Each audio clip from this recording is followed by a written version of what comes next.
Boa noite, irmãos. Com muita alegria, mais essa quinta-feira, para a nossa reflexão, para o nosso encontro com o Divino, para a nossa ligação com o nosso Pai Maior, com Jesus, com a espiritualidade, nosso momento único de aconchego espiritual, onde a gente sente as vibrações de amor pairando sobre nós, aliviando o nosso cansaço mental, o nosso cansaço físico, e renovando a nossa esperança e a nossa fé. Então vamos juntos elevar nosso pensamento ao nosso Pai, agradecendo. Amado Pai, nós te agradecemos pela oportunidade de estarmos aqui, que possamos, nessa vibração e sintonia de amor, renovar a nossa energia física, espiritual, mental, que a força do seu amor possa aliviar as nossas dores, nos fortalecer para enfrentar as dificuldades do caminho e nos auxiliar ao entendimento dos acontecimentos que muitas vezes nos parece, Pai, injustos, inesperados, tristes. Que a sua presença e a presença do Mestre Jesus em nossa vida possa nos auxiliar à compreensão. E que nós, Pai, na certeza deste amor maior e dessa misericórdia que só o seu coração pode derramar sobre nós, possamos ter a certeza de que não estamos sozinhos, não estamos abandonados. E nessa certeza, a tristeza, a amargura, a desilusão que muitas vezes pode estar assolando o nosso espírito, a nossa vida, se transforma em esperança, se transforma em alegria, se transforma em força, porque nós sabemos que com a sua presença em nossa vida, a nossa vitória é certa. Então nos ajude, Pai, a trilhar esse caminho evolutivo, nos dando a sustentação necessária para conseguirmos fazer nossa reforma íntima e assim evoluir na parte mais importante, que é a espiritual. Receba então nessa prece o nosso agradecimento, o nosso louvor e o pedido que esteja sempre no coração de cada um de nós. Pai nosso que estais nos céus, santificado seja o vosso nome. Venha a nós o vosso reino. Seja feita a vossa vontade, assim na terra como nos céus. O pão nosso de cada dia dai-nos hoje.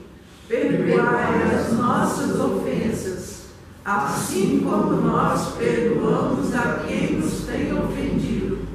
E não nos deixeis cair em tentação, mas livrai-nos do mal, porque vós é o reino, o poder e a glória para sempre. Que assim seja.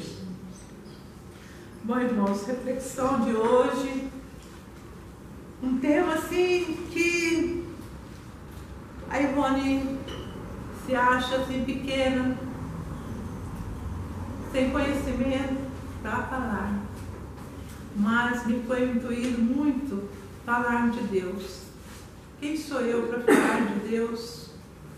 Na minha pequenez, na minha imperfeição, né? Nas minhas dificuldades morais e espirituais. Me perguntou, quem sou eu?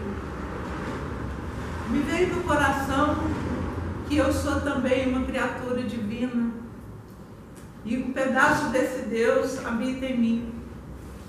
Então eu posso falar dele porque ele está aqui no meu coração, na minha vida, me dirigindo, me auxiliando, me orientando cada segundo da minha existência. Então eu me senti capaz sim agora de falar de Deus, porque eu senti a presença dele viva dentro de mim. A primeira pergunta que Allan Kardec faz aos espíritos que codificaram a doutrina espírita foi: não quem é Deus, mas o que é Deus. Porque se ele perguntasse quem é Deus, qual a resposta seria dada? Uma entidade? Uma energia?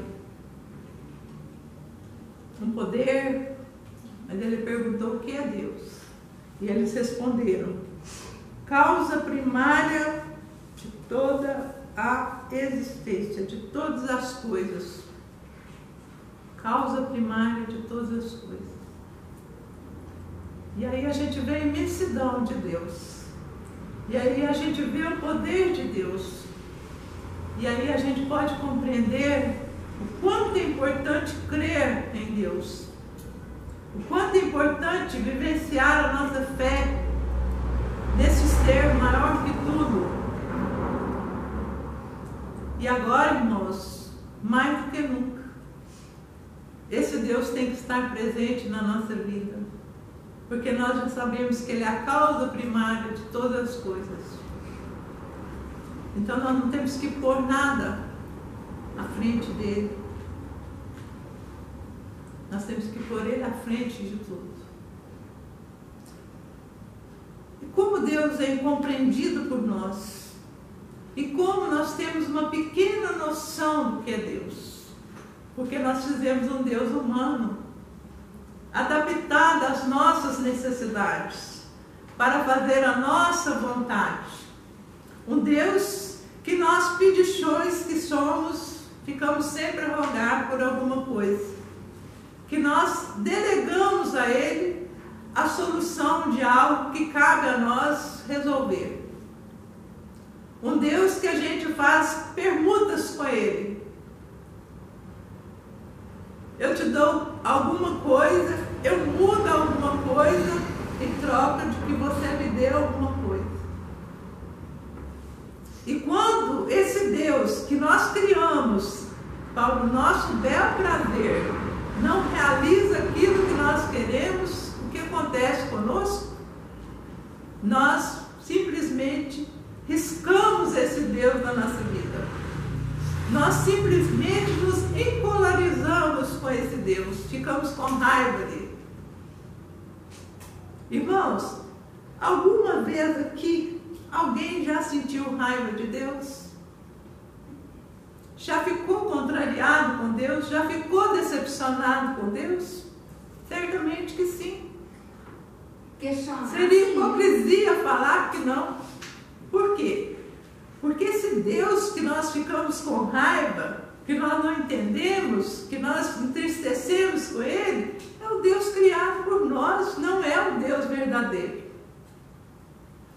É o Deus que nós esperamos que faça por nós aquilo que o livre-arbítrio que Ele deu para nós deve fazer.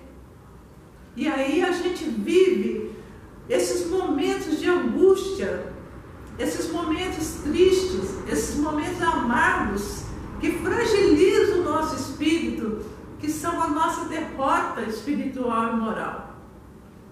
Porque esse Deus criado por nós, ele é muito frágil mesmo. Ele se desfaz diante de nós por qualquer coisa. Quando o ente querido nosso volta à pátria espiritual, coroado pela vitória da sua missão aqui na terra, esse Deus que nós criamos nos causa revolta, porque levou o nosso amor para o verdadeiro lugar de origem de cada um de nós. Nós não entendemos a graça que é para este irmão que voltou à pátria espiritual ter cumprido o seu objetivo. E se não cumpriu e foi chamado pelo Deus verdadeiro, é porque ele estava necessitando do aconchego do Pai para se fortalecer um pouco mais e voltar através das reencarnações.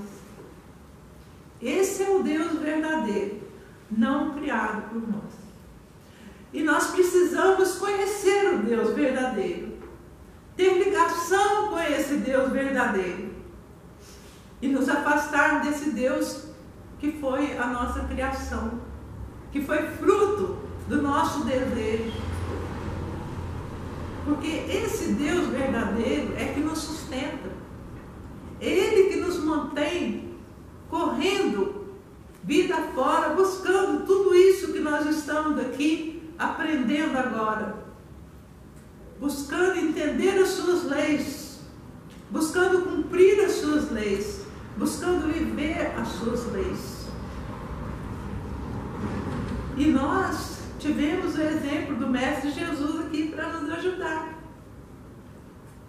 Um ser que entendeu, que conheceu o verdadeiro Deus e se dedicou a Ele, se entregou a Ele inteiramente.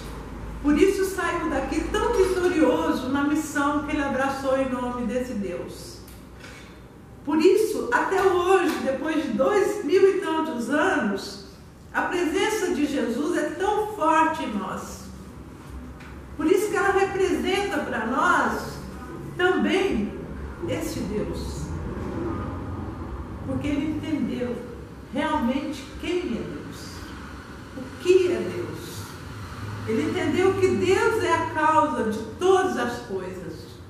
E nós, aprendizes de Jesus, precisamos entender isso também, para modificar a nossa vida, para modificar as nossas atitudes, para fazer aquilo que nós viemos fazer aqui, que é a nossa reforma íntima e a nossa evolução espiritual.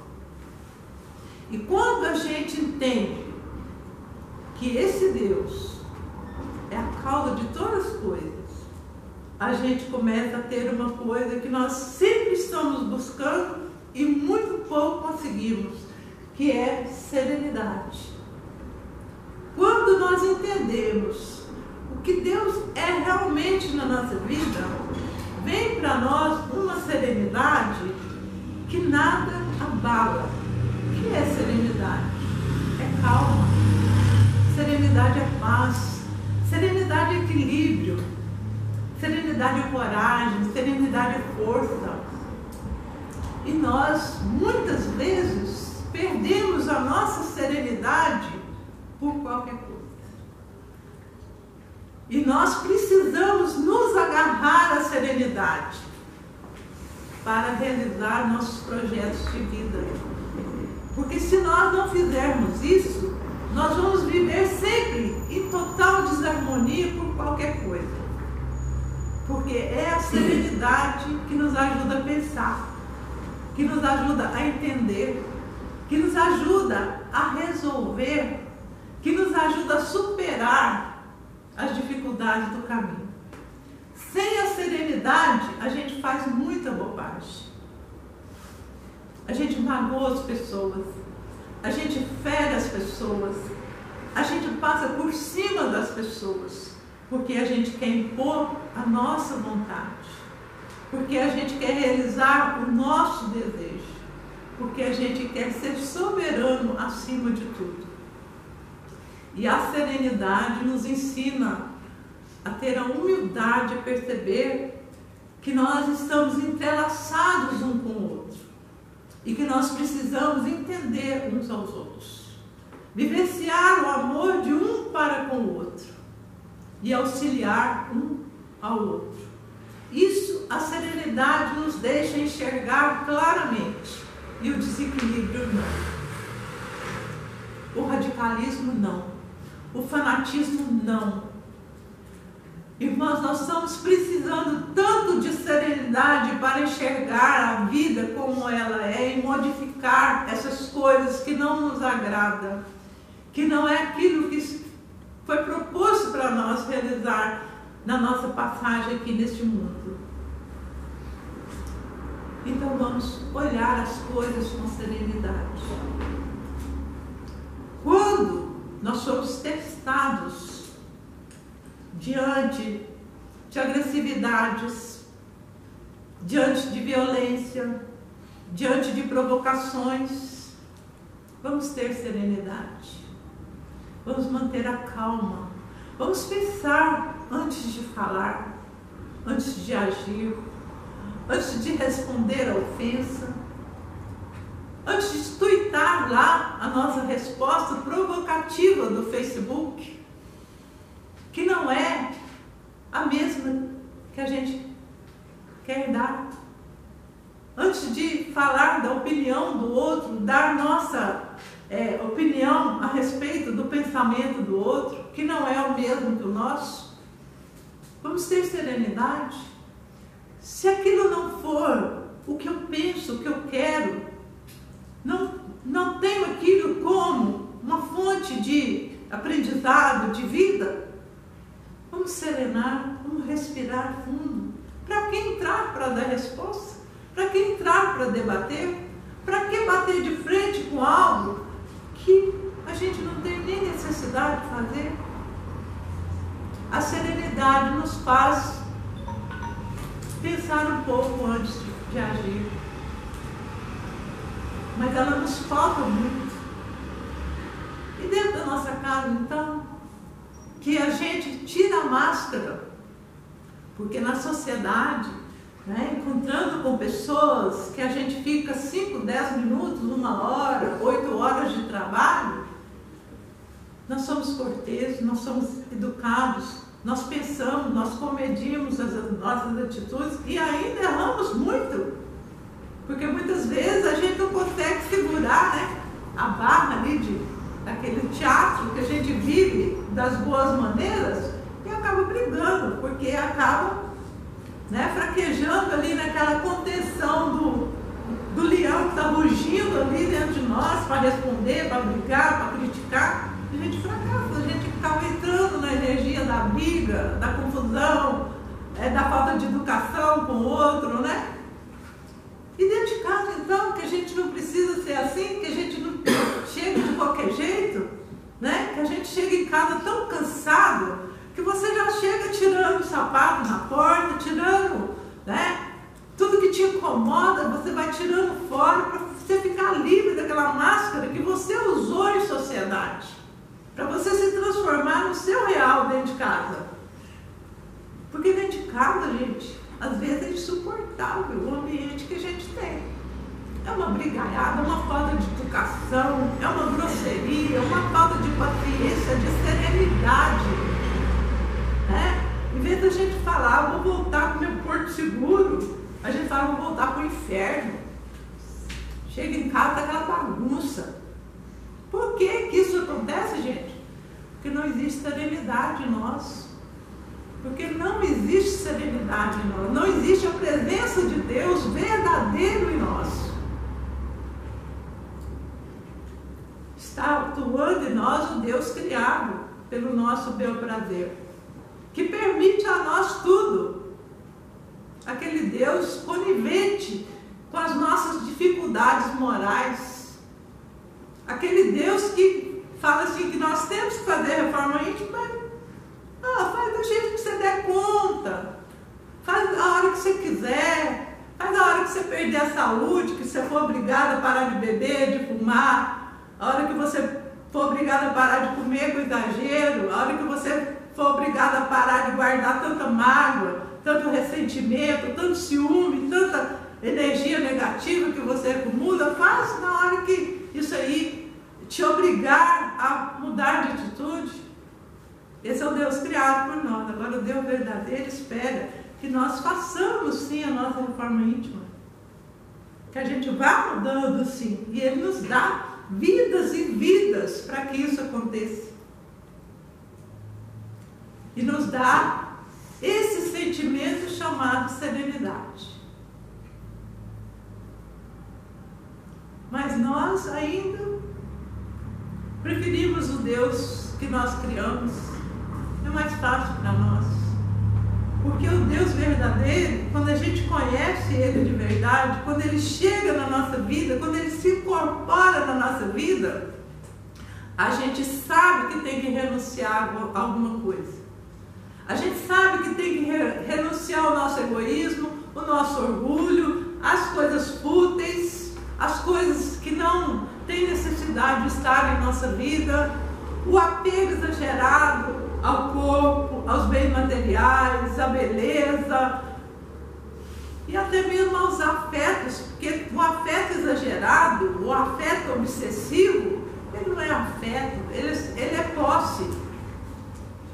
E quando esse Deus verdadeiro manifesta em nós, a gente sabe que a gente tem que modificar isso. A gente sabe que a gente tem que renunciar a isso.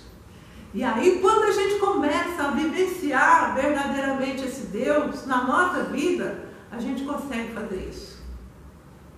E se torna feliz. As coisas vão mudar, nós vamos ter aquilo que nós estamos pedindo, Nós vamos ter aquilo que nós clamamos a Deus para que nos faça? Não. Porque não está no nosso merecimento. Porque não é a hora. Porque isso não vai trazer maturidade e benefício para nós. Muitas vezes, quando a gente pede a Deus uma coisa e não consegue, é o Deus verdadeiro falando para nós: não é hora para isso. Você não está preparado para vivenciar esse momento. Você não está preparado para ter essa pessoa na sua vida. Você não está preparado para viver desse jeito. Isso não é o melhor para você, então não vou te dar. Porque vai ser motivo da sua queda. Vai ser motivo da sua tristeza. Vai ser motivo da sua decepção. Então eu não vou fazer isso com você, meu filho. Entenda que não é isso que eu quero para você. Eu quero que você realize o objetivo que você estipulou realizar quando você estava na espiritualidade. Cumpra o seu planejamento evolutivo. Você pediu para vir com uma deficiência física e eu te concedi essa dificuldade. Então, seja forte, passe por isso. Você pediu aquela pessoa difícil, aquele inimigo do passado na sua vida, e ele veio como um pai, como um filho, como um irmão, como um vizinho, como um amigo. Então vivencia essa dificuldade com esse ser e vai substituindo essa rivalidade, essa raiva, essa mágoa do passado por amor, por paciência, por compaixão, por abnegação e por serenidade. Gente, é difícil amar a Deus, o Deus verdadeiro, porque Ele não vai fazer o que a gente quer. Ele não prometeu nos dar um mar de felicidade. Ele nos prometeu que nós estaríamos sempre sendo auxiliados por Ele. Seríamos sempre amados por Ele. E nos fortalece cada vez que a gente entende o que significa a presença dele na nossa vida para cumprir os nossos objetivos. Mas não nos enganou, não nos falou que seria fácil. E Jesus é a prova disso. Olha o que Jesus passou. E ele já estava anos-luz em escala evolutiva que nós. E ele passou por tudo aquilo. Imagine nós. Imagina o quanto nós somos poupados pelo Pai em sofrimento, porque nós não passamos um moinho que Jesus passou. Nós comemos mamão com mel que Deus dá para nós, e mesmo assim a gente acha pesado, mesmo assim a gente acha difícil, mesmo assim a gente fica sempre reclamando, porque nós não entendemos o quanto a divina providência opera na nossa vida, o quanto ela nos dá, o quanto ela é presente na nossa vida. Vamos abraçar o verdadeiro Deus e vamos nos apegar a Ele, porque Ele sim nos sustenta. Esse Deus que nós criamos só nos ilude e não nos leva a lugar nenhum. Então vamos conhecer o verdadeiro Deus, causa primária de toda a existência. E assim nós vamos ter aquilo que nós precisamos para renovar as nossas atitudes, para vivenciar diferente a nossa vida, que é a serenidade. Então essa é a nossa reflexão de hoje. Vamos começar a exercitar a serenidade em nós. E agora, nesse momento que nós estamos vivendo no mundo em geral, não é só aqui no nosso país, é no mundo todo. A serenidade deve ser a nossa irmã. Ela deve caminhar conosco lado a lado. Em momento algum, nós devemos esquecer que ela pode estar presente na nossa vida, conosco, em todos os lugares que nós estivermos. No nosso trabalho, na nossa casa, com os nossos amigos, nas ruas, em qualquer lugar que nós estivermos, ela pode estar conosco, se nós a quisermos como companhia. Porque Deus nos deu algo maravilhoso, irmãos, que Ele não interfere de maneira alguma, que é a nossa liberdade de escolha. que é o livre-arbítrio. Deus não interfere. E a gente vê isso pelas coisas que a gente faz que poderiam ser diferentes se Ele interferisse. Mas Ele nos deu o livre-arbítrio para nós decidirmos o que nós queremos fazer da nossa vida. Como nós queremos evoluir? Pelo amor ou pela dor? São duas opções. Se nós procurarmos amar a Deus de verdade, esse Deus verdadeiro, nós vamos evoluir pelo amor. Porque nós vamos entender o significado da vida e vamos aproveitar a oportunidade da vida. Agora, se nós quisermos ficar iludidos com Deus que nós criamos, aí vai ser pela dor. Porque Ele só vai nos iludir. Então vamos modificar isso. Vamos trazer serenidade para a nossa vida. Principalmente dentro do nosso lar, com os nossos entes queridos. Tendo pensamentos de amor ali. Compreendendo a fragilidade daquele que está em desequilíbrio. Aquele que está aí transtornado, cheio de mágoas, cheio de dor, cheio de sofrimento. Vamos ter serenidade e compaixão. Então fica aqui essa reflexão para nós e que nós possamos exercitar, sim, essa serenidade em todos os momentos da nossa vida. É difícil, mas não é impossível. Quando a gente começa uma coisa e tem perseverança, a gente chega lá, né? Eu via aqui para o centro hoje, encontrei duas pessoas e elas falaram alguma coisa, eu falei assim,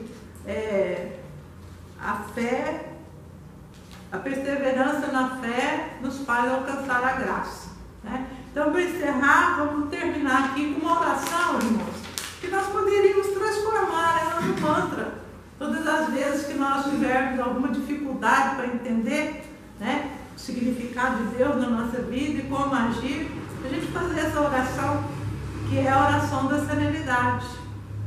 Concedei-me, Senhor, a serenidade necessária para aceitar as coisas que não posso modificar, coragem para modificar aquelas que posso e sabedoria para perceber a diferença. Então vamos usar essa oração para a gente manter a nossa serenidade. Que a paz de Cristo esteja conosco e que Deus nos abençoe a todos.